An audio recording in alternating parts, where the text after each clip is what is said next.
السلام عليكم ورحمة الله وبركاته.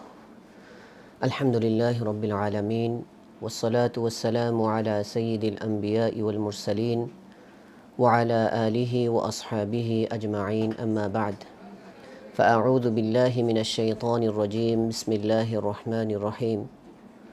وقولوا للناس حسنا.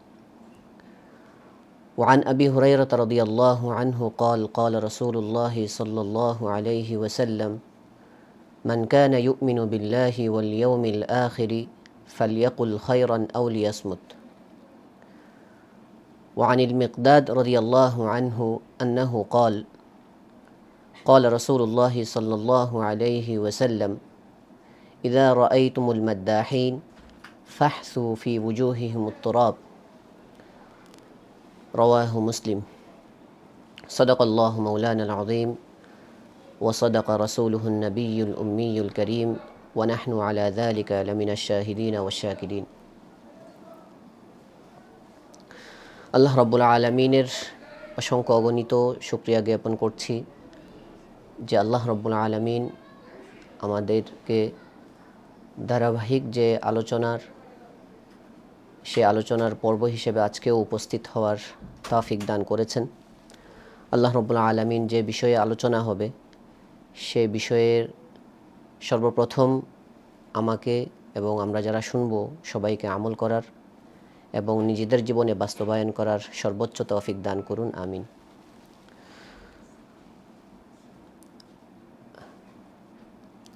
আল্লাহ রাব্বুল আলামিন উম্মতে মুহাম্মদীকে মধ্যমপন্থী উম্মত, পরিমিতবোধ উম্মত হিসেবে সাব্যস্ত করেছেন পবিত্র কোরআনে মাজিদের মধ্যে। আল্লাহ তাআলা ইরশাদ করেন, ওয়াকাযালিকা জাআলনাকুম উম্মাতান ওয়াসাতা। এভাবে আমি তোমাদেরকে মধ্যপন্থী উম্মত হিসেবে বানিয়েছি। লিতাকুনু শুহাদা আলান নাস। এটার কারণও আল্লাহ তাআলা ব্যাখ্যা করে দিয়েছেন কেন মধ্যপন্থী উম্মত বানিয়েছি, যাতে তোমরা কিয়ামতের দিন মানুষের সাক্ষী হতে পারো। আল্লাহ তাআলা উম্মতে মুহাম্মদীকে কিয়ামতের ময়দানে সাক্ষী হিসেবে পেশ করবেন। সাক্ষ্য দেওয়ার ক্ষেত্রে যে বিষয়টি সবচেয়ে বেশি গুরুত্বপূর্ণ সেটা হচ্ছে মধ্যমপন্থা অবলম্বন করা, কোন একটা পক্ষে অবস্থান না নেওয়া। যদি মধ্যমপন্থা অবলম্বন করা হয় তাহলে ওই সাক্ষীর সাক্ষ্য শুনে যে বিচার কার্যটা সম্পাদন করবেন সে বিচারটা সঠিক হবে এবং সমাজের মধ্যে শান্তি শৃঙ্খলা ফিরে আসবে। আর যদি সাক্ষী ঘটনা যেভাবে ঘটেছে তার পূর্ণাঙ্গ বিবরণ দিতে গিয়ে কোন একটা পক্ষের পক্ষ নেই, সেই পক্ষপাতিত্বের সিদ্ধান্ত বা সাক্ষ্য শুনে বিচার ব্যবস্থায় যদি বিচারক সিদ্ধান্ত দেয় তাহলে দেখা যাবে নির্দোষ ব্যক্তি দোষী সাব্যস্ত হবে আর দোষী ব্যক্তি খালাস পাবে। এজন্য আল্লাহ রাব্বুল আলামিন পবিত্র কোরআনের এই আয়াতে উম্মতে মুহাম্মদীকে মধ্যমপন্থী উম্মত বানিয়েছেন। অর্থাৎ তারা প্রত্যেকটা কাজে কর্মে তারা মধ্যমপন্থা অবলম্বন করবে, খুব বেশি বাড়াবাড়িও করবে না, আবার শৈথিল্য প্রদর্শন করবে না। এটা ইবাদতে যেমন হবে, তাদের মুআশারাতের মধ্যেও তেমন হবে। তাদের দৈনন্দিন যে ব্যবস্থা, সমাজ ব্যবস্থা, পারিবারিক অবস্থা, সব কিছুতে তারা মধ্যমপন্থা অবলম্বন করবে। আয় ব্যয়ের মধ্যেও মধ্যমপন্থা অবলম্বন করবে, ব্যবসা বাণিজ্যের মধ্যেও মধ্যমপন্থা অবলম্বন করবে, ইবাদতের মধ্যেও মধ্যমপন্থা অবলম্বন করবে। অর্থাৎ এক কথায় মানুষের যে জীবন ব্যবস্থা, এই জীবন ব্যবস্থার সাথে যতগুলো বিষয় সম্পর্কিত আছে সব বিষয়ে ইসলাম মধ্যমপন্থাকে অবস্থান নেওয়াটাকেই পছন্দ করে এবং এটাকেই বেশি অ্যাপ্রিসিয়েট করে। এজন্য আল্লাহ রাব্বুল আলামিন এই উম্মতকেই মধ্যমপন্থী উম্মত হিসেবে বানিয়েছেন বলে ঘোষণা দিয়েছেন। একজন বিখ্যাত তাবিঈ তার সন্তানকে উপদেশ দিতে গিয়ে বলছেন, ইয়া বুনাই ইআলাম আন্নাল খায়রা বাইনা শাররাইন। হে আমার প্রিয় ছেলে, তুমি এটা জেনে রাখো যে প্রত্যেকটা ভালো সেটা দুইটা পাপের মধ্যখানে। যদি তুমি মধ্যম পন্থায় চলো, মধ্যম পন্থার রাস্তা অবলম্বন করো, তাহলে তুমি অকল্যাণ থেকে, পাপ থেকে বাঁচতে পারবে, সঠিক কাজটা তুমি করতে পারবে। আর মনে রাখবে, দ্রুতগামী গাড়ি সবসময় গাড়ির বিপদ যেমন ডেকে আনে, গাড়ির মালিক যিনি তাকেও বিপদ তার উপরও বিপদ ডেকে আনে। তো এজন্য আমাদের প্রত্যেকটা অবস্থার ক্ষেত্রে আল্লাহ রাব্বুল আলামিন মধ্যম পন্থাকে পছন্দ করেন। ইবাদতের মধ্যে কেউ যদি নামাজ পড়ে, সারা রাত নামাজ পড়লো, এটা যেমন ভালো দিক, আবার আল্লাহ রাব্বুল আলামিনের যত হুকুম আহকাম আছে, সন্তানের সময় দেওয়া, স্ত্রীর সময় দেওয়া, পরিবারকে সময় দেওয়া, তার আয় রোজগারের পিছনে সময় দেওয়া, পাশাপাশি আল্লাহর হুকুম পালন করা, এটাকেও আল্লাহ রাব্বুল এটাও ভালো কাজ। কিন্তু দুইটার মধ্যে কোনটা সবচেয়ে বেশি উত্তম? দ্বিতীয় নাম্বারটা, কারণ এটা মধ্যম পন্থা অবলম্বন করে সে সব কাজ সমানভাবে করে যাচ্ছে। এভাবে আমাদের প্রত্যেকটা কাজের মধ্যেও মধ্যম পন্থা অবলম্বন করা চাই। আমাদের জীবন ঘনিষ্ঠ একটা বিষয়, যেটা আজকের বিষয়ের বিষয়বস্তু, অ্যাপ্রিসিয়েশন ইন ইসলাম, বা কাউকে প্রশংসা করা।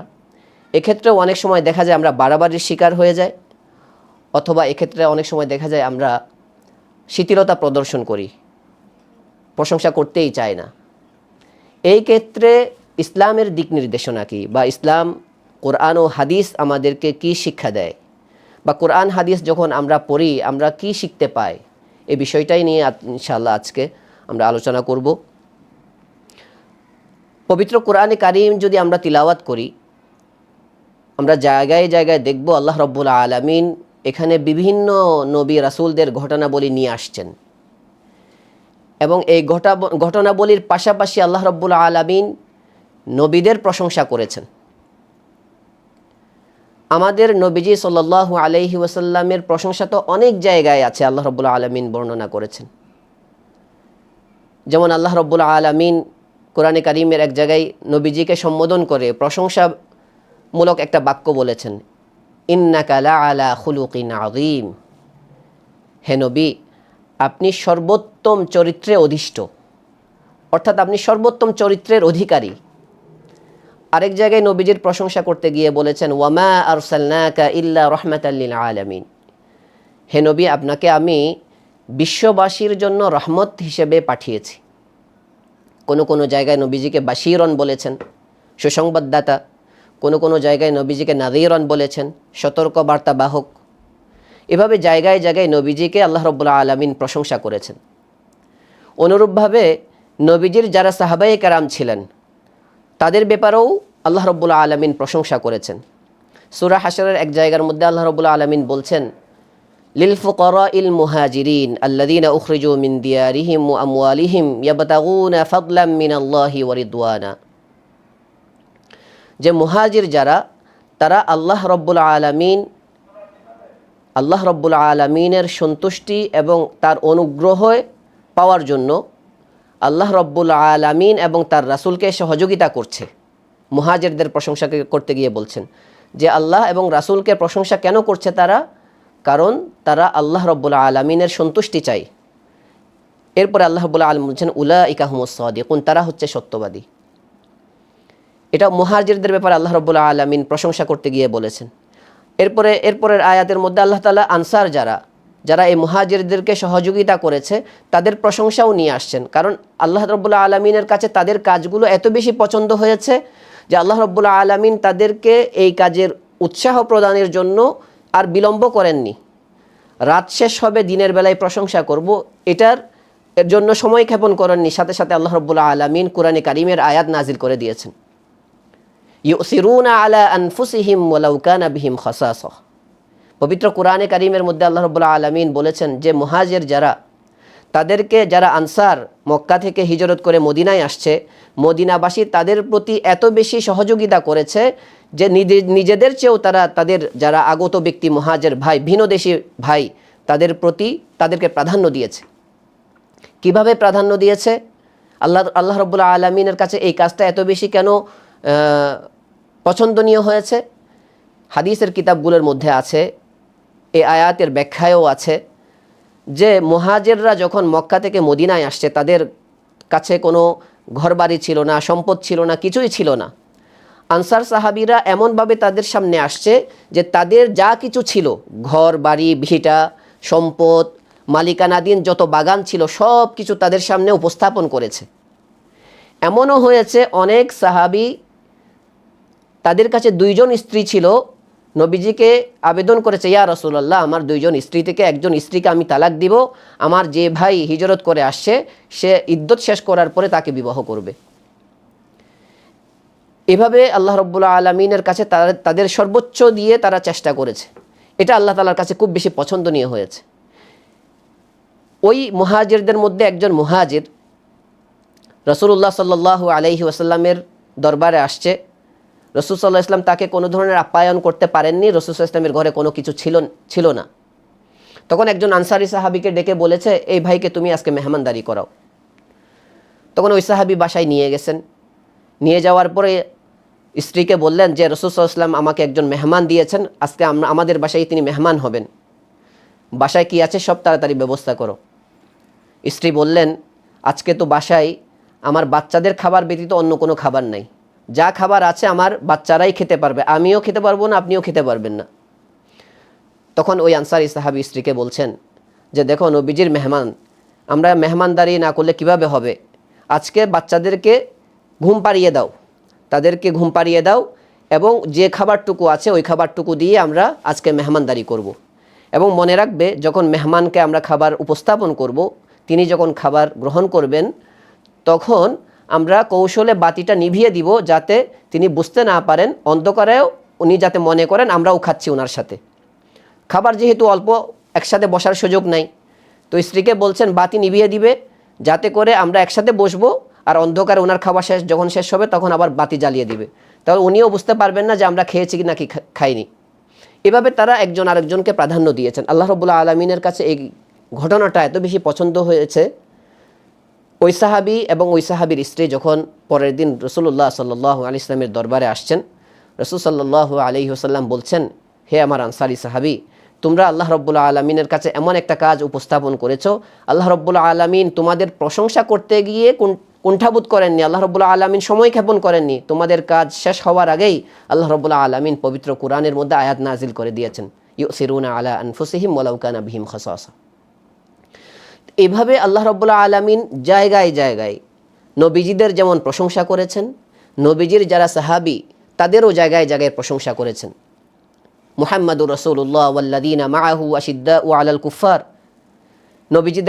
নবীজির সাহাবীদের ব্যাপারে প্রশংসা করতে গিয়ে আরেক জায়গায় আল্লাহ বলছেন তাদের গুণাগুণ কেমন, তারা কাফেরদের ব্যাপারে খুবই কঠোর, রুহামাউ বাইনাহুম, কিন্তু তাদের আপোষের মধ্যে, পরস্পরের মধ্যে তাদের যে সম্পর্ক সেটা ভ্রাতৃত্বের সম্পর্ক, আদর মহব্বত ভালোবাসা, দেখলে মনে হবে তারা যেন আপন ভাইয়ের চেয়েও বেশি, এমন সম্পর্ক তাদের পরস্পরের মধ্যখানে।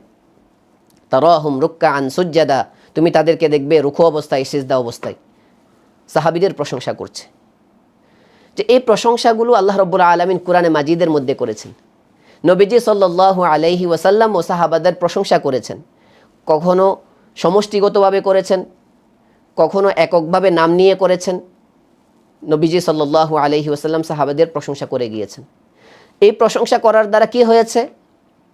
প্রশংসা করার দ্বারা তাদের মধ্যে কোনো ধরনের পদস্খলন হয়নি, বরং প্রশংসা করার দ্বারা তারা আরও বেশি অনুপ্রাণিত হয়েছে, আরও বেশি উজ্জীবিত হয়েছে, আরও বেশি অগ্রগামী হয়েছে দ্বীনের পথে, আল্লাহমুখী, আল্লাহর দিকে তারা আরও বেশি ধাবিত হয়েছে রাসূল সাল্লাল্লাহু আলাইহি ওয়াসাল্লামের প্রশংসা শুনে। সুতরাং কারো প্রশংসা করা এটা শুধু বৈধই নয়, এটা আমরা বলতে পারি অনুপ্রাণিত করার, কাউকে উজ্জীবিত করার কোরআন হাদিসের আলোকে অন্যতম একটা নীতি। এটা শুধু বৈধ বললে এটার ওজনটা কমে যায়, এটার গুরুত্বটা কমে যায়। এটা শুধু বৈধই না, বরং এটা কাউকে অনুপ্রাণিত করার জন্য, উজ্জীবিত করার জন্য কোরআন হাদিসের আলোকের, কোরআন হাদিসের ভিত্তিতে অন্যতম একটা নীতি। এই নীতি অনুসরণ করেই আল্লাহ রসুল সাল্লাল্লাহু আলাইহি ওয়াসাল্লাম তার 63 বছরের জিন্দেগিতে ইসলামকে সারা বিশ্বে বিস্তার করেছে, ইসলামের প্রচার প্রসার করেছে এই উদ্বুদ্ধমূলক বাক্য দিয়ে। আজকেও আমাদের সমাজে, আমাদের প্রতিষ্ঠানে, আমাদের পরিবারে, আমাদের দেশে যদি আমরা গঠন করতে চাই, আমাদেরকেও রাসূল সাল্লাল্লাহু আলাইহি ওয়াসাল্লামের এই সুন্নতটাকে পুনরুজ্জীবিত করতে হবে এবং রাসূল সাল্লাল্লাহু আলাইহি ওয়াসাল্লামের এই সুন্নতটাকে আমাদের জীবনে বাস্তবায়ন করতে হবে। তাহলে ইনশাআল্লাহ সমাজ যেমন গড়ে উঠবে, ব্যক্তি যেমন গড়বে, দেশ যেমন গড়বে, প্রতিষ্ঠানও ঠিক সেভাবে গড়বে। রাসূলুল্লাহ সাল্লাল্লাহু আলাইহি ওয়াসাল্লাম কেমন প্রশংসা করেছেন, হাদিসের কিতাবগুলো যদি আমরা অধ্যয়ন করি, সেখানে অনেক সাহাবায়ে কেরামদের ঘটনা আছে। প্রসিদ্ধ একটা হাদিস, যেটা জুমার দিন খতিব সাহেবরা খুতবার মধ্যে প্রায় সময় এটা পড়ে থাকেন। প্রত্যেকটা জুমার মসজিদে জুমার খতিবরা এই হাদিসটা তিলাওয়াত করেন। হাদিসটা হচ্ছে আসদাকুহুম হায়া। রাসূলুল্লাহ সাল্লাল্লাহু আলাইহি ওয়াসাল্লাম ইরশাদ করেছেন, আরহামু উম্মতি বি উম্মতি আবু বকর, আমার উম্মতের মধ্যে সবচেয়ে নরম দিলের, সবচেয়ে দয়ালু ব্যক্তি হচ্ছে আবু বকর রাদিয়াল্লাহু আনহু। ওয়া আশাদ্দুহুম ফি আমরিল্লাহি উমর, আর দ্বীনের ব্যাপারে সবচেয়ে কঠোর, আল্লাহর হুকুমের ব্যাপারে সবচেয়ে কঠোর হচ্ছেন উমর। ওয়া আসদাকুহুম হায়াআন উসমান, এবং আমার উম্মতের মধ্যে সবচেয়ে লাজুক হচ্ছেন উসমান রাদিয়াল্লাহু আনহু। ওয়া আকাদাহুম আলী, আল্লাহর ফায়সালার ব্যাপারে, আল্লাহর হুকুম বাস্তবায়নের ব্যাপারে, ন্যায় বিচার করার ব্যাপারে সবচেয়ে উত্তম, সবচেয়ে উপযুক্ত ব্যক্তি আলী। এরপরে ওয়া আকরাহুম উবাই ইবনে কাব, আমার উম্মতের মধ্যে সবচেয়ে বড় কারি, সবচেয়ে কোরআন তিলাওয়াতকারী হচ্ছে উবাই ইবনে কাব। এভাবে নাম ধরে ধরে রাসূলুল্লাহ সাল্লাল্লাহু আলাইহি ওয়াসাল্লাম বিভিন্ন সাহাবীদের প্রশংসা করেছেন। আরেক জায়গার মধ্যে বলেছেন, আ'লামুহুম বিল হালালি ওয়াল হারামি মুআয ইবনে জাবাল, হালাল হারাম সম্পর্কে সবচেয়ে বেশি জ্ঞান রাখে আমার উম্মতের মধ্যে মুআয ইবনে জাবাল। এভাবে ওয়া লিকুল্লি উম্মাতিন আমিনুন, প্রত্যেক উম্মতের মধ্যে একজন আমিন, বিশ্বস্ত লোক থাকে। ওয়া আমিনু হাযিহিল উম্মতি আবু উবাইদা ইবনুল জাররাহ, এই উম্মতের বিশ্বস্ত আমিন হচ্ছেন আবু উবাইদা ইবনুল জাররাহ। এভাবে নাম নিয়ে নিয়ে রাসূলুল্লাহ সাল্লাল্লাহু আলাইহি ওয়াসাল্লাম সাহাবীদের প্রশংসা করেছেন। যেই সাহাবীর মধ্যে যে গুণটা ছিল সেই গুণটা নিয়ে তাকে প্রশংসা করেছেন। প্রশংসা করার পরবর্তীতে কি হয়েছে, তারা তাদের সেই গুণকে আরও বেশি ডেভেলপ করার জন্য, আরও বেশি বিস্তার করার জন্য, আরও বেশি পারদর্শী হওয়ার জন্য তারা নিজেদের সবটুকু দিয়ে চেষ্টা করে গিয়েছেন এবং আল্লাহ রাব্বুল আলামিন সেটা তাদের জীবন দশায় বাস্তবায়ন করে দেখিয়েছেন। সুতরাং এই রাসূল সাল্লাল্লাহু আলাইহি ওয়াসাল্লামের এই হাদিস থেকে যে জিনিসটা বোঝা যায়, যে যার মধ্যে যে গুণটা আছে সেই গুণের প্রশংসা করা, এটা আল্লাহ তাআলার যেমন সুন্নাত, এটা রাসূলুল্লাহ সাল্লাল্লাহু আলাইহি ওয়াসাল্লামেরও সুন্নাত, এবং আইম্মায়ে মুজতাহিদিন যারা আকাবির, তাদেরও এই সুন্নাতটা আমরা দেখতে পাই তাদের জীবনে। আজকে আমাদের অবস্থা হচ্ছে, হয়তো দেখা যায় আমরা প্রশংসা করতেই জানি না, অথবা দেখা যায় প্রশংসা করতে করতে অনেক বেশি বাড়াবাড়ি করে ফেলি। অথচ প্রশংসা এমন একটা বিষয় যেটা আমাদের জীবনের প্রত্যেকটা জায়গায় কিন্তু জরুরি। এটার সঠিক ব্যবহার যদি হয়, সঠিক পদ্ধতিতে যদি হয়, তাহলে এর দ্বারা সবাই উপকৃত হবে। আর এই ক্ষেত্রটা সবার আগে সবচেয়ে বেশি অবহেলিত শিশুদের ক্ষেত্রে। শিশুর বয়সে শিশু তো সে তা প্রথমত মা বাবার কাছে আমানত, তার মনন ভূমিটা হচ্ছে যে একদম উর্বর। ওই মনন ভূমিতে যখন মা বাবা সঠিক বীজটা বপন করে, সঠিকভাবে পরিচর্যা করে, তখন আস্তে আস্তে আস্তে সেটা বেড়ে ওঠে, বড় হয়ে ওঠে, তার মধ্যে আত্মবিশ্বাস জন্মায়। যখন মা বাবা তাকে উৎসাহিত করে, সাধুবাদ দেয়, বাহবা দেয়, তাকে মাশাআল্লাহ বলে তাকে উদ্বুদ্ধ করে, উৎসাহিত করে, তখন এই ছোট একটা শব্দ তার দিলের মধ্যে রেখাপাত করে এবং তার মধ্যে এই হিম্মতটা চলে আসে যে আমিও পারবো, আমার দ্বারাও সম্ভব। আস্তে আস্তে ওই হিম্মতটা বড় হয়, বয়সের সাথে সাথে ওই প্রশংসার কার্যকারিতাও বাড়তে থাকে। তার বিপরীত যদি মা বাবা তাকে সবসময় তুচ্ছ তাচ্ছিল্য করে, নিন্দা জানায়, তার কোনো অর্জনকে স্বীকৃতি না দেয়, তখন ওই শিশু হীনমন্যতায় ভোগে। অনেক সময় দেখা যায় প্রশংসাও তার কোনো একটা সময় চলে আসে এমন পর্যায়ে যে প্রশংসাও তার কোনো কাজে আসে না। ভালোবাসাটা সে ভালোভাবে শিখতে পারে না, মা বাবার সাথে আস্তে আস্তে সম্পর্ক ছিন্ন হয়, এমন একটা পর্যায়ে চলে যায় মা বাবা চাইলেও তাকে আর সঠিক পথে ফিরিয়ে আনতে পারে না, অন্য কেউ চেষ্টা করলেও সেটা পারে না। তো এই জায়গায় মা বাবাকেও যেমন সতর্ক থাকতে হবে, বাচ্চার অর্জনকে যেমন স্বীকৃতি দিতে হবে, ঠিক তেমনিভাবে তার অন্যান্য বিষয়গুলোকেও সেভাবে অবজার্ভ করে সেভাবে তাকে মূল্যায়ন করতে হবে। তাহলে ইনশাআল্লাহ শিশু বয়স থেকে সে সেভাবে গড়ে উঠবে। প্রাসঙ্গিকভাবে এটার সাথে শিক্ষকদের কথাটাও চলে আসে। অনেক সময় দেখা যায় শিক্ষক শিক্ষিকাদের ক্ষেত্রে যে ছাত্রছাত্রীদের প্রশংসা করতেই চায় না, অথবা অনেকেই এই ধারণা পোষণ করে যে ছাত্রছাত্রীদের যদি প্রশংসা করা হয়, তাদেরকে যদি বাহবা বা সাধুবাদ জানানো হয়, তাহলে তাদের তারবিয়াতের ব্যাঘাত ঘটবে। অথচ রাসূলুল্লাহ সাল্লাল্লাহু আলাইহি ওয়াসাল্লাম কি বলেছেন? ইন্নামা আনা লাকুম মিসলুল ওয়ালিদ লিওয়ালাদিহি উআল্লিমুকুম। রাসূল সাল্লাল্লাহু আলাইহি ওয়াসাল্লাম বলছেন যে আমি তোমাদের জন্য তোমাদের বাবা সমতুল্য, আমি তোমাদেরকে শিক্ষাদান করি। অর্থাৎ শিক্ষাদানের ক্ষেত্রে আমার মমতা হবে তোমাদের সাথে বাবার মতো। এটা রাসূলুল্লাহ সাল্লাল্লাহু আলাইহি ওয়াসাল্লাম বলেছেন। রাসূল সাল্লাল্লাহু আলাইহি ওয়াসাল্লাম শিক্ষক, এবং তিনি বলছেন আমি শিক্ষকতায় যখন নিয়োজিত থাকব তখন আমার সাথে তোমাদের আচরণ হবে বাবার মতো। এই রাসূল সাল্লাল্লাহু আলাইহি ওয়াসাল্লামের এই হাদিস থেকে অনেক কথাই বলা যায়, অনেক কথাই কিন্তু শিক্ষণীয়। একটা বিষয় যদি আমরা আলোচনা করি যে একজন শিক্ষক রাসূল সাল্লাল্লাহু আলাইহি ওয়াসাল্লামের এই হাদিসটির সামনে রেখে যখন তার শিক্ষাদানটা, তার দৃষ্টিটা বাবার দৃষ্টি হবে, তার মনটা বাবার মন হবে, এবং এই দুইটা বিষয়কে সামনে রেখে যখন সে পাঠদান দিবে, তখন তার পাঠদানের ফলাফলটা কি হবে সেটা আমাদেরকেই বলে দিবে। রাসূলুল্লাহ সাল্লাল্লাহু আলাইহি ওয়াসাল্লামের এই গুণটা যদি আমরা প্রত্যেকেই যদি আমাদের জীবনে বাস্তবায়ন করতে পারি, তাহলে কোনো শিক্ষক যে বাচ্চার দোষ ধরে ক্রেডিট নেওয়ার চেষ্টা করবে না, বরং ওই দোষটা কীভাবে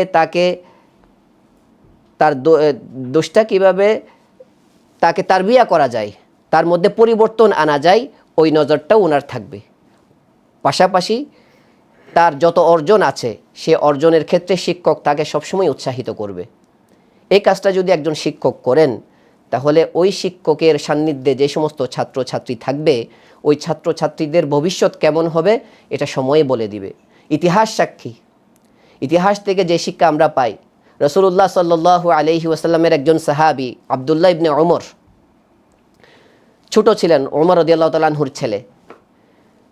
রাসূলুল্লাহ সাল্লাল্লাহু আলাইহি ওয়াসাল্লাম তার ব্যাপারে প্রশংসা করছেন, নি'মার রাজুল আব্দুল্লাহ, আব্দুল্লাহ কতই না ভালো ছেলে। লাউ ইউসাল্লি মিনাল লাইল, আরও কতই না ভালো হতো যদি সে রাতে নামাজ আদায় করতো, তাহাজ্জুদ পড়তো। রাসূল সাল্লাল্লাহু আলাইহি ওয়াসাল্লাম এই একটা কথাই বলেছেন আব্দুল্লাহ ইবনে ওমর রাদিয়াল্লাহু আনহুকে। রাসূলুল্লাহ সাল্লাল্লাহু আলাইহি ওয়াসাল্লামের এই একটা কথা, একটা কমেন্ট তার জীবনে এত বেশি পরিবর্তন নিয়ে আসছে, একটা বিপ্লব সৃষ্টি করে দিয়েছে। ওনার ছেলে সালেম রাদিয়াল্লাহু আনহু বলছেন, রাসূলুল্লাহ সাল্লাল্লাহু আলাইহি ওয়াসাল্লাম যেদিন এ কথা আমার বাবাজানকে বলেছেন, আমার বাবা আব্দুল্লাহ এরপর থেকে লা ইয়ানামু মিনাল লাইলি ইল্লা কলিলা, তার মৃত্যুর আগ পর্যন্ত তিনি কখনো রাতে অল্প সময় ব্যতীত ঘুমান নাই, অল্প সময় ঘুমাতেন আর সারা রাত তাহাজ্জুদ নামাজে কাটিয়ে দিতেন। রাসূলুল্লাহ সাল্লাল্লাহু আলাইহি ওয়াসাল্লামের একটা কথা। একজন বিখ্যাত মুহাদ্দিস, আমরা সবাই নাম শুনেছি, ইমাম যাহাবী রহমতুল্লাহি আলাইহি, হাদিসের যত ব্যাখ্যা গ্রন্থ আছে সমস্ত ব্যাখ্যা গ্রন্থের মধ্যে ওনার নাম পাওয়া যাবে, এবং হাদিসের দার্সের মধ্যে ওনার নাম যে কোনোভাবে আসবে। কিন্তু উনি যে এত বড় একজন মুহাদ্দিস হয়েছেন, এটার পিছনের কারণটা যদি আমরা দেখি, ইতিহাসের যে কিতাবগুলো আছে সেখানে যে কারণটা লিখেছে, এটা আসলে আমাদের কাছে শুনলে মনে হবে এই ছোট একটা কমেন্টে ওনার জীবনে এত পরিবর্তন নিয়ে আসছে। উনার উস্তাদ একটা কমেন্ট করেছেন যখন উনি ছোট ছিলেন, ইমাম যাহাবী রহমতুল্লাহ আলাইহি যখন ছোট ছিলেন, তখন ওনার উস্তাদ ডাক দিয়ে বললেন, ইয়া বুনাই, হে আমার আদরের সন্তান। এখানে আদরের সন্তান বলতে ছাত্রকে অনেক সময় আরবিতে এভাবে ডাকা হয়, সন্তান, ছাত্রকে যেহেতু সন্তান তুল্য উস্তাদরা মনে করেন। ইয়া বুনাই ইয়াশবাহু খত্তাক খত্তাল মুহাদ্দিসিন, ইয়াশবাহু খত্তুক খত্তাল মুহাদ্দিসিন। হে আমার ছাত্র, তোমার লেখাটা এত সুন্দর, আমার কাছে মনে হচ্ছে এই লেখাটা মুহাদ্দিসিনদের লেখার মতো। অথচ তখন ওনার বয়স 7-8 বছর বয়স। লেখা দেখে ওনার অনেক বড় একজন উস্তাদ মন্তব্য করছেন যে তোমার লেখাটা তো বড় বড় মুহাদ্দিসিনদের লেখার মতো। পরবর্তীতে ফানাযারতু ইলাইহি, ইমাম যাহাবী রহমতুল্লাহ আলাইহি বলছেন, আমি পরবর্তীতে আমার লেখার মধ্যে মনোযোগ দিলাম। তখন তিনি বলছেন, ফাহাব্বাবাল্লাহু ইলাইয়া ইলমাল হাদিস। পরবর্তীতে এমন হয়েছে, উস্তাদের ওই কথাই আমার মধ্যে হাদিসের মোহাব্বত এমনভাবে আল্লাহ রব্বুল আলামিন ঢেলে দিয়েছেন, সব সময় আমি হাদিসের পিছনে মেহনত করেছি, মেহনত করতে করতে করতে এ পর্যায়ে আসছে। কেমন মুহাদ্দিস তিনি? ওই যে বললাম, হাদিসের যে কোনো কিতাব বা হাদিস যারা পড়ান, ওনারা ইমাম যাহাবীর কথা অবশ্যই স্মরণ করবেন। ওনার কিতাব না পড়ে হাদিসের ব্যাখ্যা গ্রন্থ বোঝাটাও অনেক সময় মুশকিল হয়ে যায়। এত বড় একজন মুহাদ্দিস হয়েছেন, শুধুমাত্র উস্তাদ মন্তব্য করেছেন তোমার লেখা সুন্দর, একটা কমেন্ট। আজকে আমরা যারা উস্তাদ আছি বা উস্তাদ যারা আছি, তা আমাদেরও এখান থেকে অনেক কিছু শেখার আছে। এরকম উদাহরণ দিতে গেলে অনেক উদাহরণ আসে, কিন্তু যারা জ্ঞানী, যারা বিবেকবান, তাদের জন্য একটা ঘটনাই অনেক সময় শিক্ষণীয় হয়ে যায়। তো এই জন্য প্রশংসার ক্ষেত্রে শৈথিল্যতা প্রদর্শন এটা কোনোভাবেই উচিত নয়। এটা তো বললাম যে ছাত্রদের ক্ষেত্রে, শিশুদের ক্ষেত্রে প্রশংসা। আমাদের জীবনে এমন কোনো ক্ষেত্র নাই যেখানে আসলে প্রশংসার প্রয়োজন নাই। আমাদের ব্যক্তিগত জীবনে আমি হয়তো কারো বাবা বা কারো মা, কারো ভাই, কারো বোন, কারো স্ত্রী বা কারো স্বামী, প্রত্যেকটা ক্ষেত্রেই কিন্তু প্রশংসার প্রয়োজন। এবং এই প্রশংসা যদি প্রচলন হয়, প্রশংসা যদি আমরা করি, তাহলে আমাদের সম্পর্কটা কেমন হবে? একজন অপরিচিত মানুষের যদি প্রশংসা করা হয়, সে অল্প সময়ের মধ্যে আপন হয়ে যায়, কাছে চলে আসে। আর যারা আপন, তাদের ব্যাপারে যদি প্রশংসা করা হয়, সেই ভ্রাতৃত্বের বন্ধন কি কখনো ফাটল ধরবে? কখনো ধরবে না। কিন্তু আজকে ভাইয়ে ভাইয়ের মধ্যে দেখা যায় অমিল, বাবা মায়ের মধ্যে অমিল, স্ত্রী স্বামীর মধ্যে মনোমালিন্যতা, সন্তান এবং বাবা মায়ের মধ্যে মনোমালিন্যতা আছে। কিন্তু কেউ একজন যদি তার ভালো গুণগুলো দেখে এবং সেই ভালো গুণগুলো নিয়ে প্রশংসা করে, তাহলে আমাদের জীবন ব্যবস্থাটা, আমাদের জীবনের গতিটা, আমাদের জীবনের অবস্থানটা কেমন হবে? রাসূলুল্লাহ সাল্লাল্লাহু আলাইহি ওয়াসাল্লাম তিনি যেমন একজন রাসূল ছিলেন, তিনি একজন বাবা ছিলেন, তিনি একজন আবার স্বামীও ছিলেন। হযরত খাদিজা রাদিয়াল্লাহু তাআলা আনহা রাসূলুল্লাহ সাল্লাল্লাহু আলাইহি ওয়াসাল্লামের প্রশংসা করছে, স্ত্রী স্বামীর প্রশংসা করছে। যখন ওহী নাজিল হয়েছে ইকরা বিসমি রাব্বিকাল্লাযী খলাক, তখন রাসূলুল্লাহ সাল্লাল্লাহু আলাইহি ওয়াসাল্লাম খুব বেশি কম্পন হচ্ছিল শরীরের মধ্যে। আয়েশা খাদিজা রাদিয়াল্লাহু তাআলা আনহা কয়েকটা কম্বল দিয়ে রাসূল সাল্লাল্লাহু আলাইহি ওয়াসাল্লামকে আবৃত করার পরেও সেই ওহীর হচ্ছিল না। রাসূল সাল্লাল্লাহু আলাইহি ওয়াসাল্লাম খুব বেশি ভয় করছেন। তখন খাদিজা রাদিয়াল্লাহু তাআলা আনহা সান্ত্বনা দিয়ে বলছেন, হে ইয়া রাসূলুল্লাহ, লা তাখাফ ওয়া লা তাহজান, আপনি ভয় পাচ্ছেন কেন? কেন আপনি চিন্তা করছেন? ইন্নাকা লা তাসিলুর রাহিম, আপনি আত্মীয়তার সম্পর্ক রক্ষা করে চলেন, আপনি গরিব দুঃখীকে সহযোগিতা করেন, আপনি মেহমানদারকে মেহমান নওয়াজি করেন। তো এই সবগুলো ভালো গুণগুলো প্রশংসা বাক্য। তার বিপরীতে রাসূলুল্লাহ সাল্লাল্লাহু আলাইহি ওয়াসাল্লাম ও উম্মাহাতুল মুমিনিনদের অনেক প্রশংসা হাদিসের কিতাবগুলোর মধ্যে আছে। অনেক সময় দেখা যায় মেয়েদের মধ্যে, হাদিসের ভাষ্য এটা, একটা হাদিসের মধ্যে রাসূল সাল্লাল্লাহু আলাইহি ওয়াসাল্লাম বলেছেন যে অনেক সময় দেখা যায় মেয়েদের মধ্যে এই গুণটা আছে যে তারা সব কিছু পাওয়ার পরেও অনেক সময়, কোনো সময় যদি জীবনে কোনো একটা দিন যদি তার চাওয়া অনুযায়ী কোনো ব্যত্যয় ঘটে বা তার ডিমান্ড পুরা করা না হয়, তখন সে এক বাক্যেই বলে দেয়, জীবনে আমার কিছু করা হয়নি। এটা আসলে নাশুকরি বাক্য। মাল্লাম ইয়াশকুরিন নাস লাম ইয়াশকুরিল্লাহ, যে মানুষের শুকরিয়া আদায় করতে জানে না সে আল্লাহরও শুকরিয়া আদায় করতে জানে না। তো এই জন্য স্বামী স্ত্রীর মধ্যেও একজন আরেকজনের প্রশংসা করা, এটার দ্বারাও নিজেদের বন্ধন যেমন অটুট থাকে, নিজেদের মধ্যেও মিল মোহাব্বত বাড়ে, সব কিছু। আব্দুল হাই রহমতুল্লাহ আলাই একজন অনেক বড় আল্লাহর ওলি। তিনি একবার কোন এক জায়গায় দাওয়াতে গিয়েছেন, ওনার পরিচিত অনেক মানুষ ছিলেন। তো কোন এক ভক্তের বাড়িতে যাওয়ার পরে ওখানে অনেক মেহমানদারি হয়েছে। মেহমানদারি হওয়ার পর আব্দুল হাই রহমতুল্লাহ আলাই খাওয়া দাওয়া শেষ করেছেন। এরপরে যখন চলে আসবেন বিদায় নিচ্ছেন, ঘরের যিনি আহলিয়া ছিলেন এবং যিনি মালিক ছিলেন বলছে, আলহামদুলিল্লাহ খাবার অনেক ভালো হয়েছে, সুস্বাদু হয়েছে, তৃপ্তি সহকারে খেয়েছি। তো এটা শুনে ভিতর থেকে কান্নার আওয়াজ আসছিল। তো উনি মনে করেছেন আমি কি এমন কথা বলে ফেললাম যে আমার কথা শুনে উনি কান্না করছেন, ভয় পেয়ে গেলেন। আমি তো ভালোই বলেছি, ওনার প্রশংসা করেছি। তো জিজ্ঞেস করলেন যে মা আপনি কান্না করছেন কেন? আমি তো আপনার প্রশংসাই করলাম যে আপনি ভালো খাবার রান্না করেছেন, আলহামদুলিল্লাহ তৃপ্তি সহকারে খেয়েছি। তখন তিনি বললেন যে আমার স্বামীর সাথে আমি 40 বছর ধরে সংসার করছি এবং 40 বছর ধরেই আমি তাকে রান্না করে খাওয়াচ্ছি, কিন্তু একদিনও আমার স্বামীর মুখ থেকে আমার রান্নার ব্যাপারে কোনো ধরনের মন্তব্য আসেনি। আজকে 40 বছর পর আমি বুঝতে পারলাম না আলহামদুলিল্লাহ আমার রান্না ভালো, যে প্রশংসাটা আপনি করলেন। তো অনেক সময় দেখা যায় এটা আসলে একটা বড় মানুষের ঘটনা, এই জন্য উপস্থাপন করলাম, কিন্তু আমাদের সমাজে এটা তো অহরহ ঘটনা আছে, অহরহ ঘটনা আছে। তো এজন্য প্রত্যেকটা ক্ষেত্রেই প্রশংসা আমরা প্রত্যেকটা জায়গায় করা, এটা তো কোরআন হাদিসের আলোকে আমরা বললাম যে এটা রাসূল সাল্লাল্লাহু আলাইহি ওয়াসাল্লামের অন্যতম একটা নীতি, যে মানুষকে উদ্বুদ্ধকরণের ক্ষেত্রে, মানুষকে উৎসাহিত করার ক্ষেত্রে, মানুষকে তার কাজে আগে বাড়ানোর ক্ষেত্রে প্রশংসাটা অন্যতম একটা মাধ্যম, যেটা রাসূল সাল্লাল্লাহু আলাইহি ওয়াসাল্লাম করে গেছেন, আল্লাহ রাব্বুল আলামিন করেছেন, আমাদের যারা ইমাম মুজতাহিদিন তারা করে গিয়েছেন। এটা যদি আমরা করতে পারি ইনশাআল্লাহ দেখা যাবে আমাদের সর্ব জায়গায় ইনশাআল্লাহ এটার প্রভাব আমরা দেখতে পারবো। অনেক সময় দেখা যায় প্রশংসা করতে গিয়ে আমরা বাড়াবাড়ি করে ফেলি, এটাও কিন্তু ঠিক না। যে প্রশংসাটা যতটুকু করার দরকার, ওই যে প্রথমে আয়াত তিলাওয়াত করেছি, প্রত্যেকটা ক্ষেত্রে আমাদেরকে মধ্যম পন্থা অবলম্বন করতে হবে।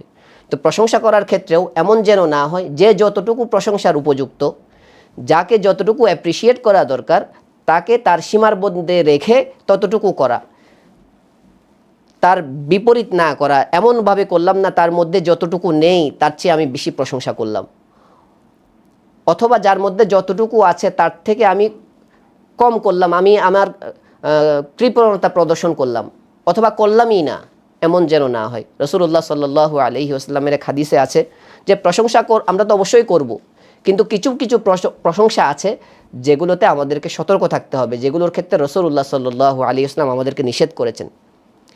একটা হচ্ছে আত্মপ্রশংসা, নিজেই নিজের প্রশংসা করা। রাসূলুল্লাহ সাল্লাল্লাহু আলাইহি ওয়াসাল্লাম বলেছেন এই প্রশংসা করা যাবে না, নিজে নিজের প্রশংসা করা যাবে না। কোরআনের মধ্যে আল্লাহ রাব্বুল আলামিন বলেছেন ফালা তুযাক্কু আনফুসাকুম হুয়া আ'লামু বিকুম, যে তোমরা তোমাদের সাফাই বলে বেড়ায়ো না, নিজেরা নিজেদের প্রশংসা করে বেড়ায়ো না, কারণ আল্লাহ রাব্বুল আলামিন তোমাদের ব্যাপারে সম্যক অবগত আছেন। তো সুতরাং নিজের প্রশংসা নিজে করা যাবে না। আত্মপ্রশংসা যেটাকে বলি, এটা কখনো এটা শরীয়ত অনুমোদন দেয় না বা এটার ক্ষেত্রে উৎসাহিতও করে না। 2 নম্বর হচ্ছে অতি প্রশংসা, যেটা একটু আগে বললাম। রাসূলুল্লাহ সাল্লাল্লাহু আলাইহি ওয়াসাল্লামের একটা হাদিসে রাসূল সাল্লাল্লাহু আলাইহি ওয়াসাল্লাম বলেছেন ইয়াকুম ওয়াত-তামাদুহ, তোমরা অতি প্রশংসা থেকে বেঁচে থাকো, সতর্ক থাকো। কেন? রাসূলুল্লাহ সাল্লাল্লাহু আলাইহি ওয়াসাল্লাম বলেছেন ফাইন্নাহু যাবাহ, কারণ অতি প্রশংসা, অতিমাত্রায় প্রশংসা করা এটা হত্যার সমতুল্য। রাসূল সাল্লাল্লাহু আলাইহি ওয়াসাল্লাম আরেক হাদিসে বলেছে ইযা রাআইতুমুল মাদ্দাহিন, যখন তোমরা দেখবে প্রশংসাকারীদেরকে তখন তোমরা ফাহযু ফি উজুহিহিমুত তুরাব, তোমরা তাদের মুখের মধ্যে মাটি নিক্ষেপ করো। অর্থাৎ অতি প্রশংসা যারা করে, অনেক মানুষ আছে সবসময় প্রশংসা করে বেড়ায়, যে মানুষ দেখলেই কিছু পাওয়ার জোর আশায় প্রশংসা করে। যেটা আমাদের সমাজের মধ্যে আমরা সর্বক্ষেত্রে আমরা দেখি যে যে যে যতটুকুর উপযুক্ত না, কিছু মানুষ আছে তাকে সবসময় উপরে তোলার চেষ্টা করে। এক্ষেত্রে শরীয়ত এবং রাসূলুল্লাহ সাল্লাল্লাহু আলাইহি ওয়াসাল্লাম আমাদেরকে নিষেধ করেন।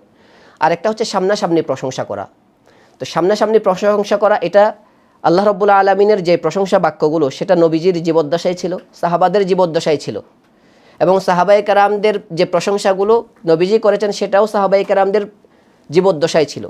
কিন্তু সামনাসামনি প্রশংসা যখন যার প্রশংসা করছি তার বিপদগামিতার কারণ হবে, তখন তাকে সামনাসামনি প্রশংসা করা যাবে না। যখন দেখব তার প্রশংসা করার দ্বারা তার উন্নতি হবে এবং তার অগ্রগতি হবে, সে আরও বেশি সামনে অগ্রসর হবে, সেক্ষেত্রে প্রশংসা করব, যেটা রাসূল সাল্লাল্লাহু আলাইহি ওয়াসাল্লাম আমাদেরকে শিখিয়েছেন। কিন্তু তার বিপরীত কারো ব্যাপার প্রশংসা করতে গিয়ে যদি দেখা যায় সে পদবিচ্যুত হবে, তার দ্বারা অনেক মানুষ ক্ষতিগ্রস্ত হবে, সে অনেক মানুষকে বিপদগামী করবে, তখন কিন্তু তার ব্যাপারে প্রশংসা করতে আমাদেরকে চিন্তা করতে হবে।